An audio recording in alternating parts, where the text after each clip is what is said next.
दुनिया का सबसे बड़ा बर्फीला द्वीप जहां चारों तरफ सिर्फ बर्फ, समुद्र और सन्नाटा है।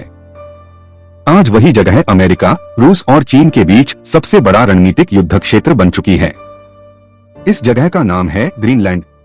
ग्रीनलैंड देखने में भले ही बर्फ का रेगिस्तान लगे, लेकिन असल में यह आज की दुनिया का सबसे कीमती टुकड़ा बन चुका है, क्योंकि यह द्वीप ठीक उस जगह पर है जहां से अमेरिका, यूरोप और रूस के बीच सबसे छोटा रास्ता गुजरता है।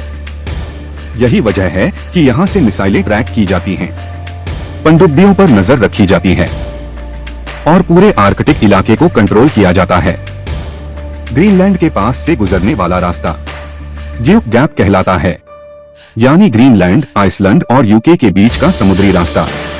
जो इस रास्ते को कंट्रोल करता है वह पूरी दुनिया की नौसेना गतिविधियों पर नजर रख सकता है। लेकिन कहानी यही खत्म नहीं होती। ग्रीनलैंड की बर्फ के नीचे छुपा है भविष्य की टेक्नोलॉजी का खजाना, रेयर अर्थ मिनरल्स। यही mineral mobile, missile, fighter jet, electric गाड़ी और एआई टेक्नोलॉजी में इस्तेमाल होते हैं। और इसी खजाने के लिए अब दुनिया की 3 महाशक्तियां आमने सामने खड़ी हैं। सबसे पहले अमेरिका। अमेरिका पहले से ही ग्रीनलैंड में अपना सैन्य बेस चलाता है, लेकिन अब अमेरिका चाहता है कि ग्रीनलैंड पूरी तरह उसके कंट्रोल में आ जाए। यहां तक कि डोनाल्ड ट्रंप खुलेआम कह चुके हैं कि अमेरिका को ग्रीनलैंड खरीद लेना चाहिए। उनका कहना है कि अगर अमेरिका ने यहां कब्जा नहीं किया तो रूस या चीन कर लेंगे। अमेरिका को डर है कि अगर रूस या चीन यहां पहुंच गए तो उसकी मिसाइल डिफेंस सिस्टम कमजोर हो जाएगी और यूरोप से उसका कनेक्शन भी खतरे में पड़ जाएगा। अब आते हैं रूस पर। रूस आर्कटिक इलाके में तेजी से अपनी ताकत बढ़ा रहा है। उसकी परमाणु पनडुब्बियां, मिसाइल बेस और बर्फ तोड़ने वाले युद्धपोत लगातार इस इलाके में गश्त कर रहे हैं।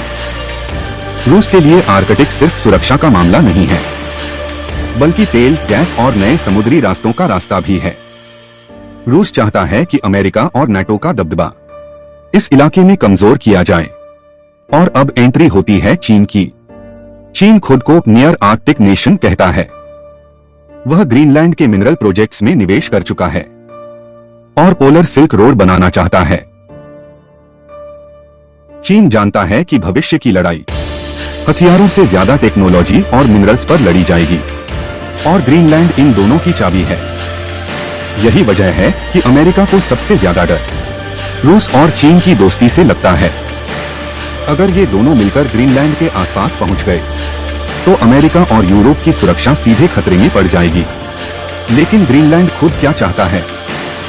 ग्रीनलैंड डेनमार्क का हिस्सा है और वहां की सरकार साफ कह चुकी है, हम बिकाऊ नहीं हैं। डेनमार्क और यूरोप भी अमेरिका के किसी भी कब्जे के खिलाफ हैं। नाटो के अंदर भी इस मुद्दे पर तनाव बढ़ रहा है। एक तरफ अमेरिका का दबाव है, दूसरी तरफ रूस और चीन की बढ़ती मौजूदगी, और बीच में फंसा है बर्फ का ये शांत द्वीप। आज ग्रीनलैंड सिर्फ एक द्वीप नहीं रहा, यह बन चुका है दुनिया की अगली जंग का मोर्चा। पहले दुनिया ने कोल्ड वॉर देखा, फिर मिडिल ईस्ट की लड़ाइयां, और अब अगली लड़ाई होगी आर्कटिक में, जहां हथियार नहीं बल्कि बर्फ, समुद्र और मिनरल्स सबसे बड़ी ताकत हैं। अब सवाल यह है, क्या ग्रीनलैंड पर दुनिया का अगला युद्ध शुरू होगा? क्या अमेरिका, रूस और चीन आमने सामने आएंगे, या फिर यह जंग डिप्लोमेसी से रुक जाएगी? क्योंकि जब महाशक्तियां आमने सामने खड़ी हों, तो एक छोटी सी चिंगारी भी पूरी दुनिया को आग में झोंक सकती है।